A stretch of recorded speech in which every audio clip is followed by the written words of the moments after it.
When we say that transform faults are conservative plate boundaries, we don't mean that they vote Republican or believe in lower tax rates. A conservative boundary occurs when two tectonic plates come together, but neither create nor destroy the Earth's crust by pulling apart or smashing together. They simply move past each other. This is what happens at transform faults, which we find at the edges between tectonic plates. Transform faults are a specialized type of strike-slip fault, which occurs when the Earth on either side of the fault moves side to side or horizontally. On either side of a transform fault are other faults. Most examples of transform faults occur at mid-ocean ridges at the bottoms of the world's oceans. To understand what these transform faults look like and how they move, we need to know more about these ridges. A mid-ocean ridge is exactly what it sounds like, a ridge of mountains in the middle of the ocean. An example is the Mid-Atlantic Ridge, which runs all the way down the middle of the Atlantic Ocean. The ridge forms because two plates are pulling apart from each other. As this happens, magma from below the crust wells up, hardens, and forms new oceanic crust. This is the ridge. The plate boundary isn't a perfectly straight line. It zigzags its way down the ocean floor. In between segments of the plates pulling away from each other are transform faults moving past each other. These faults can vary in length, but they always have a segment of the mid-ocean ridge fault at either end. Where the transform faults move past each other, no new crust is formed. The new crust is only created at the boundary where the plates pull apart.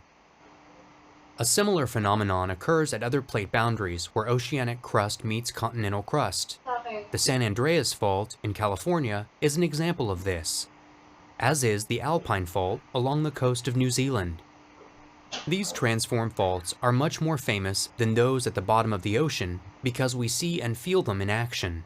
Thanks to the San Andreas Fault, Los Angeles is creeping closer to San Francisco at a rate of about 6 centimeters per year. Eventually, they will be side by side. You can even see the fault in some places in California. Continental transform faults are also famous because you can feel them moving sometimes. In places where transform faults exist, residents are used to the earth-shaking experience that is an earthquake. As you can probably imagine, the earth and rocks on either side of a transform fault don't move past each other easily. There's a lot of friction there. Sometimes the plates get caught up on each other and get stuck.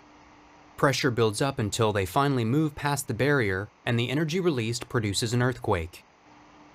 The San Andreas and Alpine faults are some of the most famous transform faults because of the earthquakes they produce, but there are other examples. These include the North Anatolian Fault in Turkey, which is responsible for that country's occasional earthquake. Pakistan also has one, called the Chaman Fault, and a transform fault runs through the Dead Sea in the Middle East. Let's review what we've learned. A transform fault is a type of strike-slip fault and conservative boundary, and a strike-slip fault is a fault with horizontal motion. Transform faults occur at plate boundaries. Transform faults are called conservative boundaries because no crust is created or destroyed. The plates just move past each other. Most are found in the ocean, along mid-ocean ridges, which are ridges of mountains in the middle of the ocean. They can also occur in or alongside continental crust. Examples include the San Andreas and Alpine faults. The buildup of pressure between the two plates along a transform fault produces earthquakes.